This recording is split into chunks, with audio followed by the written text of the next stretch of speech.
Jumping off the pale blue number 65 bus, Arthur Brand steps into the spring sunshine with what looks like a badly wrapped framed poster under his arm.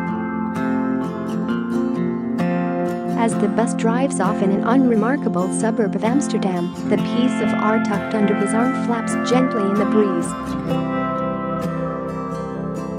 But the unassuming 48-year-old waiting patiently for a break in the traffic is not carrying a modest canvas completed by a local painter.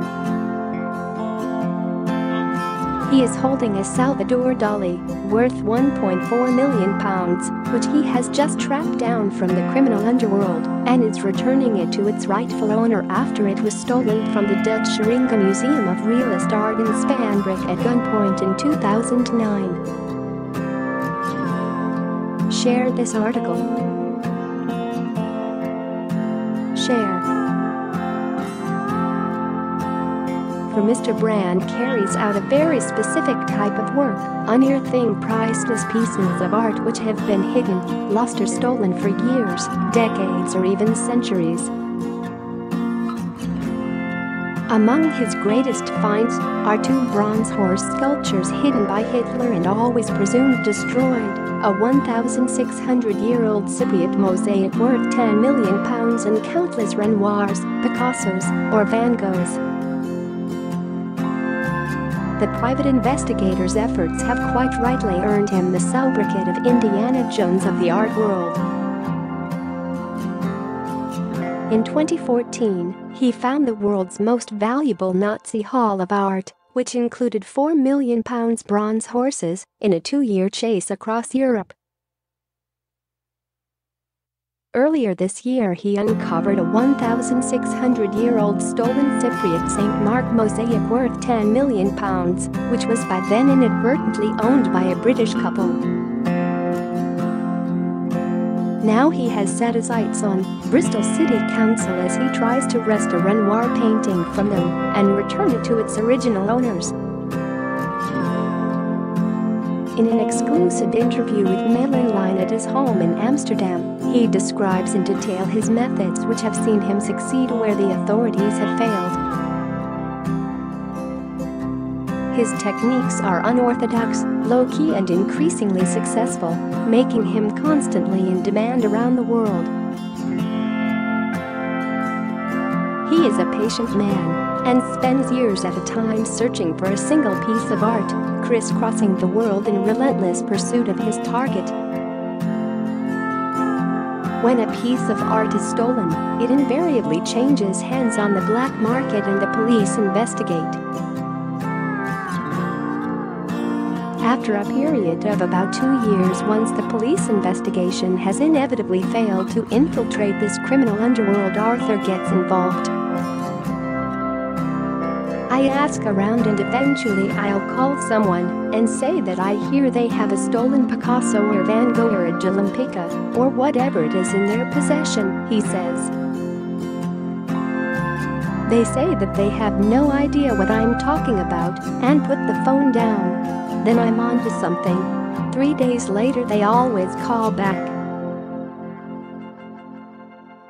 They say that they had nothing to do with the original theft, but now they're stuck with this often priceless artwork because they can't hand it in or give it back for fear of the criminals they traded with or for fear of investigation themselves.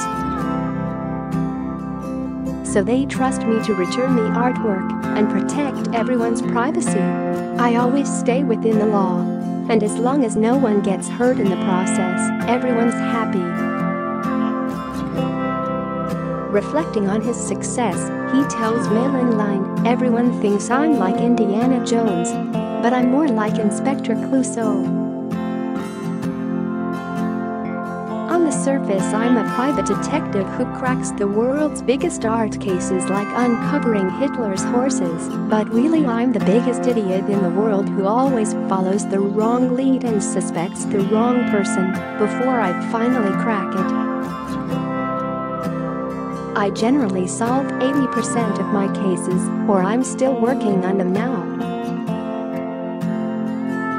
The art world is just people lying and cheating to make money.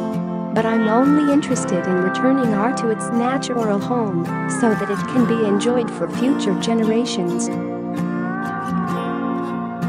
I work with all kinds of art dealers, criminals, coppers, Nazis, and Jews.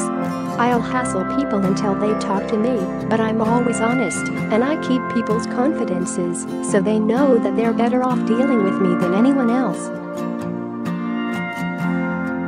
All the wealthy art elite laugh at me because I'm just a simple guy who travels everywhere by bus, sometimes carrying priceless art, and I have a basic old mobile phone. But I can't be corrupted by anyone, so that's why everyone trusts me. Mr. Brand learned his trade from Michel van Rijn, the man said to be responsible for at least 90% of global art crime, before switching sides and working for London's Scotland Yard to expose the murky world of art fraud. He initially became London-based Van Rijn's gopher, opening suspected parcel bombs sent to him and ringing his enemy, a fake coin trader, to insult him as instructed. But Mr. Brand became hooked on his teacher's crazy world.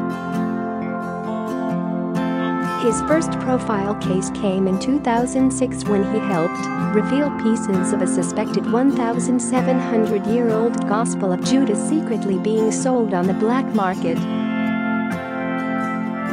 It enraged Christians because it offered the alternative theory that Jesus had asked his trusted friend Judas to be portrayed as betraying the Son of Christ so that Jesus could be crucified as preordained.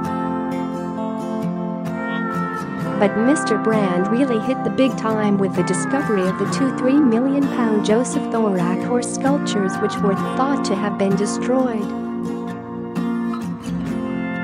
It was while watching a documentary about Hitler in 2014 that he realized Hitler's horses had been moved from the steps of Berlin's Reich Chancellery in the last film ever recorded of Adolf Hitler before his suicide.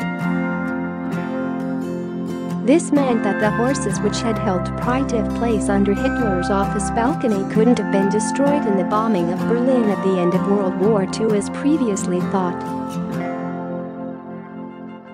That sent him on a worldwide 2-year hunt before he found the horses among a priceless art and military treasure trove in a Nazi's garage in Bad Dürkheim, southwest Germany. After false starts, false tip-offs and exhaustive research, he identified a compound of Nazi homes in the Rhineland, where police found the horses and two Gustav Klimt statues alongside a cache of Nazi tanks, rockets and weaponry. It has been called the most significant Nazi art haul, altogether priceless, since the end of the Second World War. I had turned established history for over 70 years on its head, he said. Next year they'll be showing my discovery in Germany for the first time since the war, and I'll finally get to see it all. This really is the most remarkable thing that I will ever do in my life.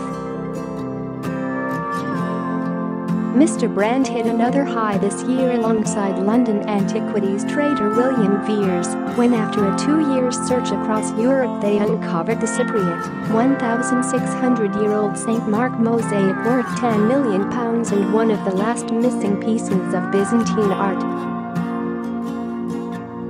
It had been stolen from the country's Kanakaria church in Nicosia after the 1974 Turkish invasion which divided Cyprus before ultimately ending up in the hands of an unsuspecting British couple. They eventually handed it over to Mr. Brand in the tax exile of Monaco, so he could finally return it to the Serbian embassy. This was another of the greatest moments of my life, he says.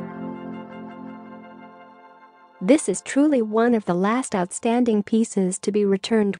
It's incredible to think that this piece of art survived for so long. It's part of the Cypriot people's soul.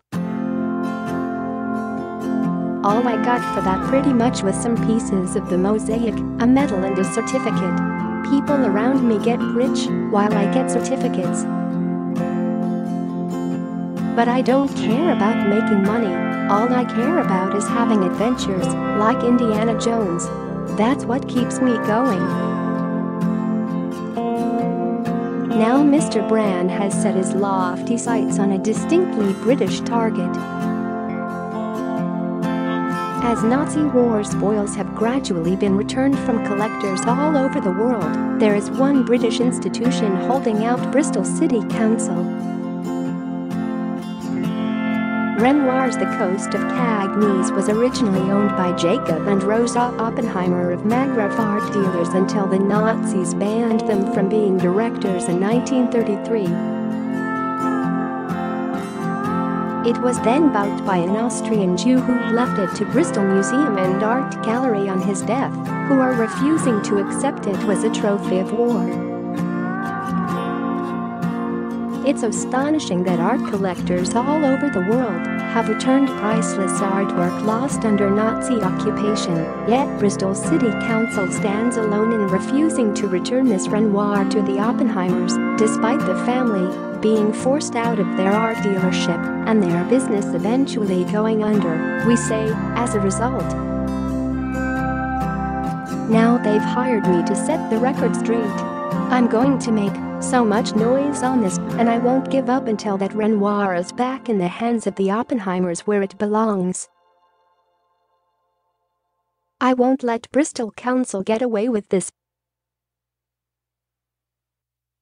The Spoliation Advisory Panel, which considers claims over cultural objects lost during the Nazi era, but now held by UK museums and galleries, has rejected the claim and believes the Renoir was sold due to bank debt rather than persecution by Hitler's regime.